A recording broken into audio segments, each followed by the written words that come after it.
a Thai live streamer came to visit the Qingshu Mountain scenic area in South China's Nanning, as flowers are in blossom in early spring.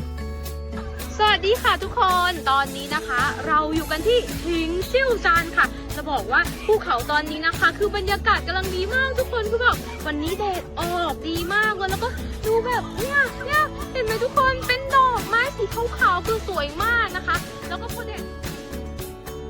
因为呢，现在你看今天天气真好了，我觉得如果不出门就真可惜了。而且这边的新树山觉得好美，我就想分享一下给泰国朋友看到中国那么美的地方。